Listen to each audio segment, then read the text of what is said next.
Hello, everybody. Welcome back to This Week in Housing. My name is Sarah Eggleston with John L. Scott, and I am here to bring you the most recent news about the real estate market in our area. So let's get right into it. We've got lots to cover today.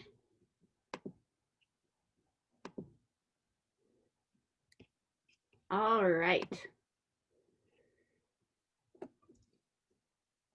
So just remember, every Friday I do these episodes of This Week in Housing right here live on Facebook. So in the news today, there was this was a couple days ago, excuse me. Seattle came out as the #1 real estate market among large US cities. So the report ranked based on 24 criteria.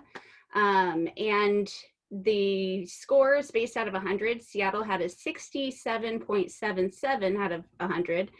And so that ranked us higher than any other city with 300,000 people or more, and second for the smaller cities, or of all cities.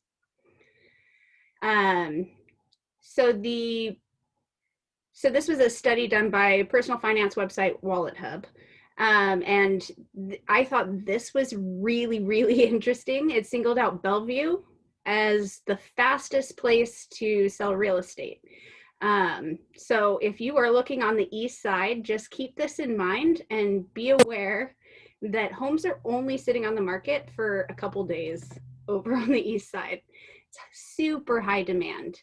So I really did like this quote. This year, the housing market is in a unique situation as mortgage rates have hit lows at a time when many Americans are struggling financially due to the COVID-19 pandemic. For those who have extra cash, buying a home now could be a golden opportunity.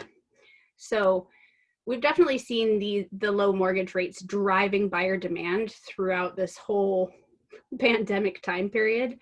And this is just reaffirming that. So this is a separate article, but kind of has the same message, I guess.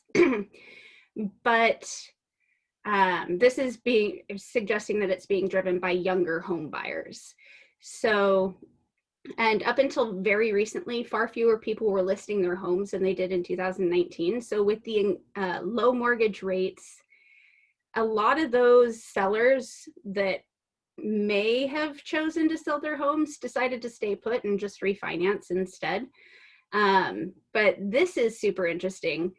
Prices rose nearly 9% year over year among homes that sold for less than $448,000. So the lower third of the home sales rose 9% on price. The top third rose about 5% compared to that. So the lower priced homes, the prices are being driven up much faster than the higher priced homes. And so this one came out yesterday. More Americans signed contracts to buy homes in July. This is nationwide, but basically all 4 regions in the United States saw a gain in signing contracts. So in the West, we saw 6.8% increase, but the Northeast, wow, 25.2% increase in contracts. So New England's going crazy over there. And so this came out a few days ago. The home office is this year's hottest housing feature. I personally can vouch for this. There have been a number of my clients that are working from home either permanently or temporarily, and they are not set up to do it. So I have a school teacher that I'm working with right now who's trying to teach from home, and the space that she has to do it is really just not lending itself to allowing her to do her job effectively. It's been difficult. So that is definitely something that I have seen trend-wise in home buyers. And so many more people are being able to work remotely, and that this really just is affecting the housing market. People want an extra bedroom or an office or a den just so that they can set up a workspace at home in a quiet area. So this is from last week. The mortgage rates, they had actually risen a little bit last week to 2.99. So if we forward to this week,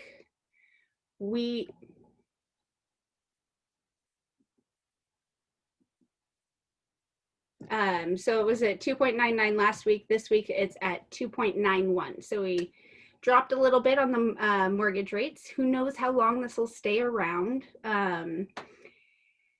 And yeah, so if you haven't refinanced your home yet and you do have a mortgage on your home, really, I can't urge you enough, look into refinancing. I have clients that bought just a year or so ago that have saved hundreds of dollars a month on their refinancing. So keep that in mind. And the homeowners looking for refinancing, they got a little relief this week because there was a new fee that was supposed to go into effect on September 1st, and that has been pushed back to December 1st. So that is the Fannie Freddie foreclosure suspension is extended to year's end. So they're going to extend the mortgage foreclosure, or suspend mortgage foreclosures through at least the end of the year, just for those landlords that are having trouble, paying their mortgage because their tenants aren't paying rent.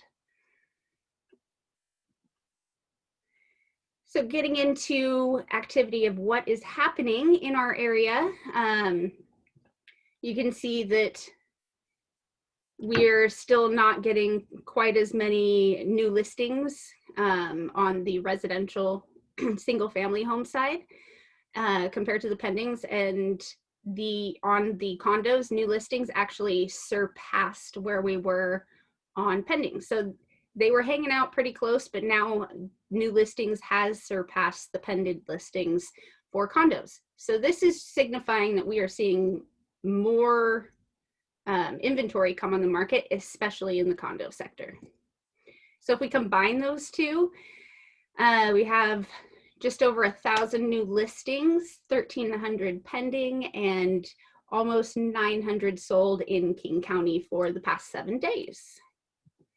If we break that apart on the graph, you can definitely see that we are staying strong throughout our pending listings, and new listings it has come up from where we were back in April for sure, but we're kind of leveling off on the new listings now. So we'll see if that trend continues. For our specific, this is for the Northwest MLS. So this is basically Western Washington. New listings compared to last year, we still have more new listings coming to the market now than we did this time last year. So that is good to see. That change happened 5 or 6 weeks ago. And pending listings, you can see that the past couple months we have been above where we were last year on pending listings. And for sold, we actually did for the Northwest MLS as a whole, dip below where we were last year on the solds. So I'm curious to see where that one takes us next week. So this is from showing time. These are showings at homes that are for sale. And you can see that the orange line this year, we are definitely still above where we were last year. We took a big drop there for a hot second. And now but this big drop, especially the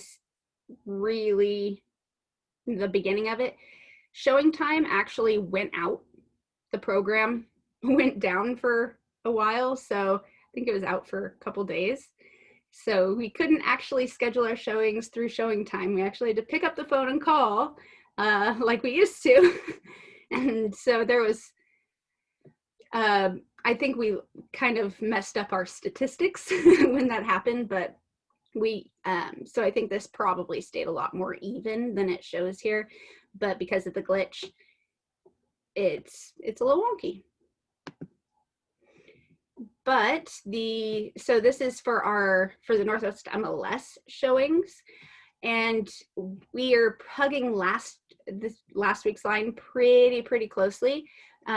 Showings only went down, it went down less than 1% from the week before.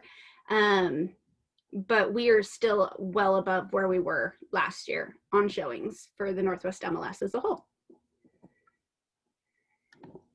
Getting to layoffs. I didn't have this information accessible the last couple of weeks, but it is back in action. So layoffs in Washington this week decreased 14.2%. So this is great news. People are either going back to work or remaining working if they were working this whole time. But seeing the layoffs are decreasing is a little bit of a relief, I must admit.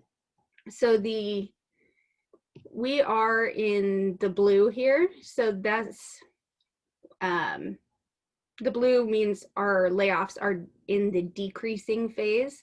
You can see that is not the case for all the states in the nation. It's definitely a little bit of a mixed bag, and what's happening in the economy is really different state to state. So keep that in mind.